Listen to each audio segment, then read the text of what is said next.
Aqui está a nossa tela de caixa, né? Então já deixei bem aberto aqui a nossa tela e eu vou fazer de um modo como se a gente realmente estivesse operando caixa.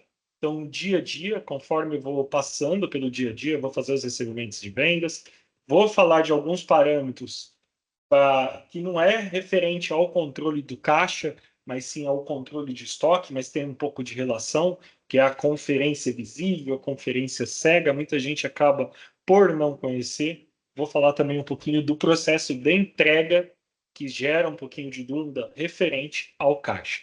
Bom, pessoal, quando a gente vai iniciar, aqui a gente está com uma tela do caixa, essa tela preta aqui, vamos colocar até uma cor mais bonitinha aqui, um roxinho. Então, quando a gente está com a tela do caixa em aberto e vai iniciar o dia, opa, só um segundinho aqui, faltou fechar o caixa que eu estava fazendo alguns testes. Então, iniciando aqui agora, né? Quando a gente vai iniciar o dia, o nosso caixa ainda não foi aberto. Então, o primeiro passo da nossa rotina de operador de caixa é realmente efetivar a abertura do caixa no menu estrelinha, menu caixa ou código 900 aqui, tá? Aqui, antes da gente dar sequência, é importante a gente detalhar cada opção, tá? Então, a primeira opção, abertura, e aí a gente pode até fazer um comparativo com outros sistemas. Em outros sistemas, podem ser que na abertura você coloque já um troco. Aqui no Big, no Linux Big é diferente. A gente só faz e executa o processo de abertura para poder estar trabalhando. E aqui já vem uma informação extremamente importante, pessoal. Para eu conseguir fazer um cancelamento de venda, obrigatoriamente eu tenho que ter um caixa aberto, tá? Então, a gente precisa inicialmente fazer a abertura. Vou colocar o código e senha aqui, e aí o caixa dá como inicializado com sucesso. Antes da gente dar sequência nos outros menus e falar um pouquinho deles, existem alguns parâmetros para a gente configurar turnos, só para o sistema atribuir qual turno é aquele caixa. Não tem uma real benefício, assim, depende muito da particularidade do cliente, né? Mas para a grande maioria não traz tanta necessidade, é mais um pequeno controle de turnos aí que nós temos. O segundo ponto são suprimentos, tá? Suprimento, basicamente, a gente utiliza para duas situações. Uma, para informar o troco inicial do dia, e aqui pode ver que você só fica liberado moedas que são físicas, tá? O Pix do POS Stone aqui, pessoal, aqui no meu banco de dados, ele está atribuído como uma moeda de dinheiro, por isso que ele está aparecendo aqui, tá? Então aqui gera muitas dúvidas, porque o pessoal geralmente quer fazer suprimento de cartão, seja para pagamento de alguma situação apartada ou alguma outra coisa. O Pig ele não libera, ele libera somente as moedas físicas, que é dinheiro, que é cheque aqui no caso. E aqui já falando do troco, aqui já vai uma primeira dica. Muita gente trabalha com o que a gente chama de troco variável, ou seja, vai iniciar o dia, a maioria das lojas acaba por trabalhar com um malotezinho, né, um estojinho, ou seja, cada operador tem seu estojinho, e lá ele conta, putz, eu tenho R$ 150 de troco. E dá o start aqui, o sistema vai imprimir o comprovante do suprimento, que ele está aqui, vou até deixar o comprovante aqui para a gente estar vendo bem legal aqui no canto da tela, e assim a gente vai trabalhando. Uma dica que eu dou, pessoal, o que é o problema? Quando eu lanço o suprimento na entrada, obrigatoriamente eu vou ter que lançar essa sangria desse suprimento para o meu caixa fechar redondo. O que quer dizer isso? Fechar sem nenhuma diferença. Então, o que acontece? Toda vez eu tenho que lançar na entrada e retirar na saída, lançar na entrada e retirar na saída. Isso acaba sendo um pouco desgastante. E o principal, você acaba não tendo padrão. Então você acaba não padronizando. Então, se eu fosse dar uma sugestão para quem trabalha, é o quê? Trabalhar o que a gente chama de troco fixo. Eu vou até cancelar esse suprimento aqui, tá? Então, vamos fazer o processo de cancelamento aqui deles. O troco fixo consiste no quê? Basicamente, eu vou trabalhar com um valor fixo e eu vou me habituar, aqui fiz o cancelamento do suprimento, me habituar que todos os dias eu vou ter este valor. Vamos supor que seja R$ 150. Então eu falo, putz, eu tenho R$ 150 que é um dinheiro que ele está em movimento, ele está sempre ele nunca vai para um cofre, ele nunca é depositado, ele sempre vai ficar ali no estojo do operador. Então é mais interessante você fazer o quê? Cara, eu trabalhar fixo, e aqui é a parte legal. Se você tem 2, 3, 4, 5 caixas ou várias lojas, você fixar esse valor, um padrão, em todas as lojas. Por quê? Facilita o costume e a rotina de todos envolvidos no processo. Então, isso é muito legal você trabalhar dessa forma. Vou fixar um valor, vai ser meu padrão, 150, cada estojo vai ter 150, e aí, para quem trabalha com financeiro completo, já faz o controle disso no cofre, essa espécie, né, que vai ficar em movimento. Mas você precisa o quê? Cara, vou trabalhar. No final do caixa, o que que o operador do caixa vai fazer? Ele separa os 150, que é o troco fixo, porque já criou uma rotina disso, já fixou na cabeça do operador, e o restante ele lança como sangria. Tá? Então vamos tentar fazer uma simulação aqui. Então, eu vou fazer algumas vendas aqui, tá, pessoal? Vamos lançar alguns produtos aqui para estar vendendo. E vou fechar aqui a venda. Só dar um descontinho aqui para facilitar o nosso valor aqui.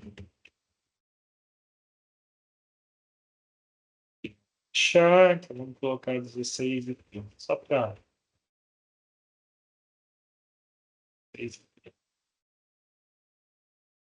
Ah, eu tô com limite de valor de desconto. Caramba, deixa eu colocar um descontinho menor. Eu tô com limite, eu estava testando aqui a cobertura de ofertas.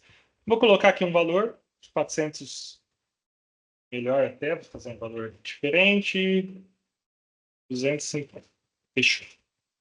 250, vou finalizar a venda. Vocês estão vendo aqui que o sistema está imprimindo, porque isso é um emulador de impressora fiscal. Para quem é um pouco mais antigo vai se recordar, impressora fiscal, conforme você vai mexendo no produto, o sistema vai escrevendo na própria impressora, no próprio cupom, tá? Vou finalizar esse valor aqui em dinheiro. Ou seja, nessa primeira venda, eu vou até abrir um bloco de notas, tá?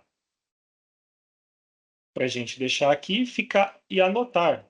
Venda de R$ 250 dinheiro, tá? Então, eu vou fazer uma outra venda no cartão aqui, só para a gente, para eu sinalizar uma outra configuração que nós temos que é bem bacana.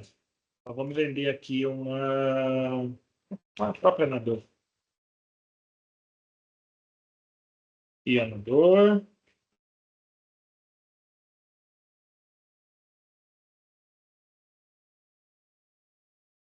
Aqui, vou fechar e vou fechar no cartão. E aqui vem um primeiro parâmetro que é super legal que eu gostaria de estar demonstrando para vocês, que é o quê? Eu poder desativar o tipo de pagamento para conferência do fechamento de caixa. O que que quer dizer isso? Quer dizer que o operador do caixa, pessoal, ele não vai precisar fazer a sangria no fechamento, né, o lançamento dos tipos de pagamento, para fechar o caixa dele. Onde que a gente habilita e desabilita isso?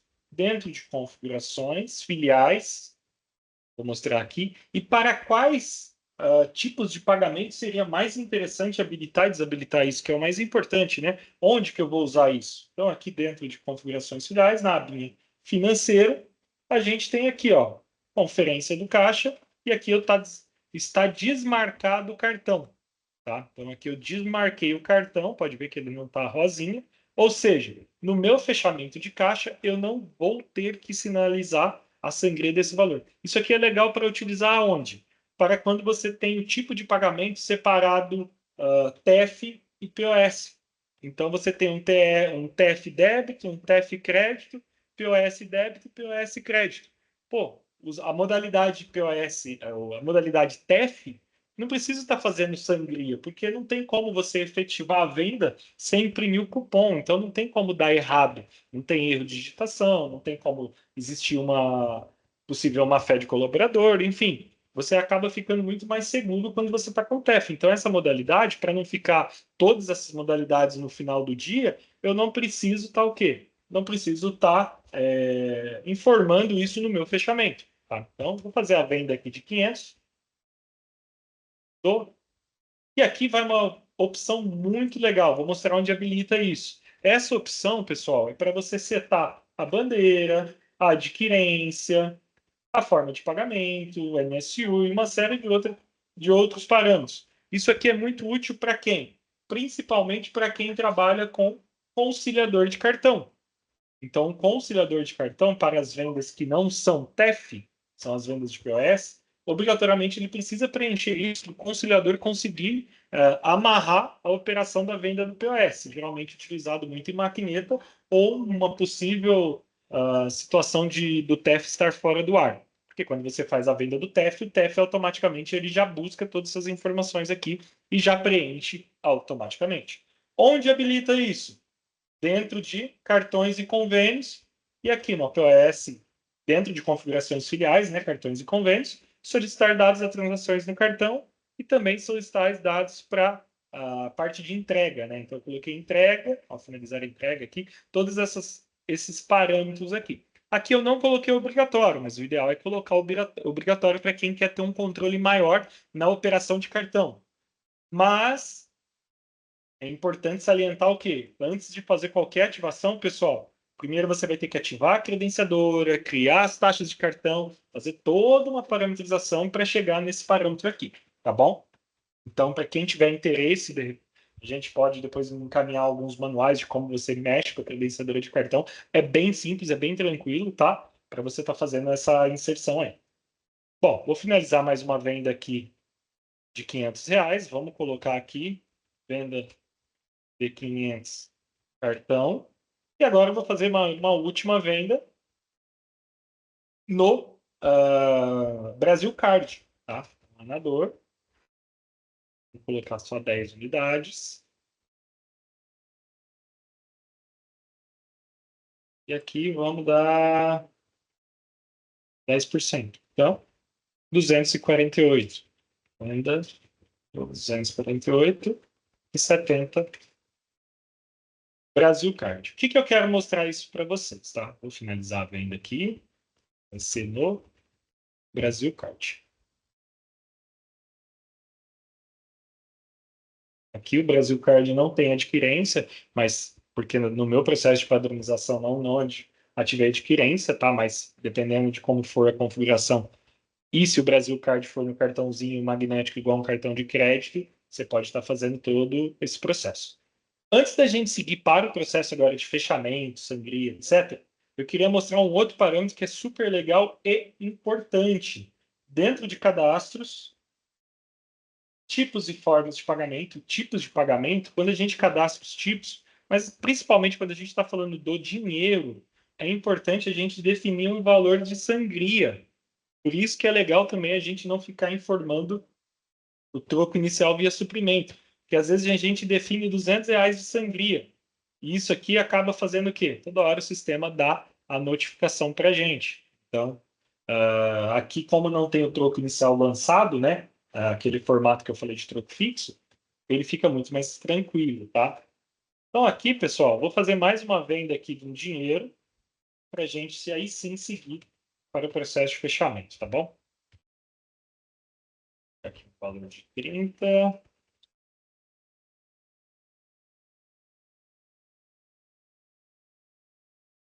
R$ 404. Tá, R$ 404,70. Então, vamos colocar aqui os 700 no dinheiro e o resto no cartão. Vamos finalizar.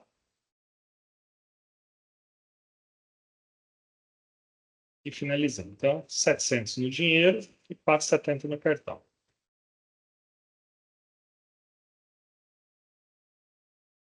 700 no dinheiro, 470 no cartão. E agora, pessoal, o que a gente vai fazer? Vamos fazer o fechamento. Antes disso, é aquilo que eu falei. O usuário, ele pode o quê? Fazer o processo de sangria. Às vezes ele vai pegar, tem muito dinheiro no caixa, ele vai fazer a retirada. E aqui entra um processo muito importante de entendimento. Essa sangria, que é a sangria comum, a gente considera ela como se fosse sangria retirada para cofre ou sangria que está dentro da loja. Por quê? Esse valor aqui, ele é como se estivesse dentro da loja, ele não vai tirar do montante do caixa. Muita gente acaba se confundindo disso. Depois nós temos outras duas sangrias, que é a sangria Vale. O que que é isso aqui? Basicamente, você está lançando um valor no contas a receber. E você está pagando, seja um colaborador, ou uma vez eu vi até uh, dando dinheiro para um cliente, né, emprestando dinheiro para um cliente. Então, aqui pode ver quando a gente faz uma sangria Vale, eu tenho que definir uma empresa e um cliente, porque isso vai para o contas a receber. Às vezes vai descontar do cliente no final, então você lança Vale. Isso funciona bem legal. Consegue ter um controlinho bem legal quem faz o fechamento do próprio convênio da loja e tudo mais, tá? Então, e esse valor, ele será retirado do montante. Isso é o mais importante, tá? Então, por exemplo, se eu tenho aqui R$ 950 em venda de dinheiro e eu faço uma sangria Vale de 250, eu terei R$ 700 em dinheiro apenas, tá? Eu não terei retirado para dentro da loja. E por fim, a gente tem a sangria despesa, que ele usa do mesmo propósito da sangria Vale, só que aqui é para pagar despesas. E aqui vai uma situação importante, pessoal. O plano de contas ele fica disponível para o operador do caixa digitar. Se o operador digitar de forma equivocada, vai ficar salvo nisso e não tem como cancelar, porque já foi para o caixa. Se cancelar, ele vai sair de outro caixa, enfim, vai gerar uma bagunça danada. Então, esse processo é importante ter muita atenção para estar fazendo, tá? Se for utilizar. Ele é bem bacana. Se é uma loja única e consegue fazer todo o controle financeiro, ele funciona bem, tá? Mas tem que ter essa atenção aí porque ele acaba sendo muito mais ágil, né? Geralmente, pega R$ 10 ali para comprar um lanche para vocês, pega R$ 15 ali, fazer um café aqui para o representante que chegou, vamos fazer um happy hour aqui, alguma coisa. Então ele acaba sendo muito ágil essa função. E por fim, o próprio fechamento. Abrir gaveta, para quem trabalha com gaveta eletrônica. Status do caixa, para você saber a posição do caixa, incluindo o turno que você está, caso você faça aquele controle de turno, tá? E no turno você coloca qual gerente. E o recebimento de boletos, o recebimento de contas. Eu estava fazendo teste, pessoal. Isso aqui o pessoal usava mais antigo para vincular um código de barras de boleto a um recebimento de boletos, no caso, os boletos que você gera para alguma situação. Pelo que eu andei testando, não está funcionando corretamente. Eu testei vários códigos de barra, o sistema ele não está deixando ler, tá? Mas, novamente, é um recurso muito antigo que hoje em dia não sei se alguém estaria usando. Mas é só para vocês como curiosidade aí, tá? Então, aqui eu vou fazer o fechamento do caixa, mas antes de fechar, eu tenho que fazer as sangrias. Então, eu como operador, eu vou fazer as sangrias. Fechamento de caixa.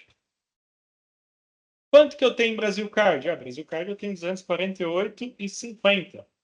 Quanto que eu tenho no dinheiro? Dinheiro eu tenho 950 redondinho. E no cartão? Cadê o cartão?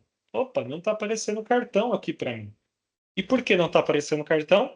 Porque eu desabilitei o cartão para o usuário não precisar lançar. É aquilo que eu falei no início. Você pode definir quais são os tipos de pagamento que você quer que o usuário confronte. Então, dou um OK. Está gerando meu comprovante aqui. Você consegue ativar mais de um comprovante, tá? Para sair vários comprovantes, por exemplo, um comprovante por modalidade de pagamento, por tipo de pagamento. Aqui está saindo assim. Está saindo um no dinheiro. O 248 ele está setado como dinheiro, mas na verdade é o Brasil Card, tá? Aqui é mais a parametrização da configuração da impressora, por isso que está aparecendo dinheiro, mas entenda-se Brasil Card, então ele sai um comprovante por vez. E por fim eu vou fazer o fechamento aqui.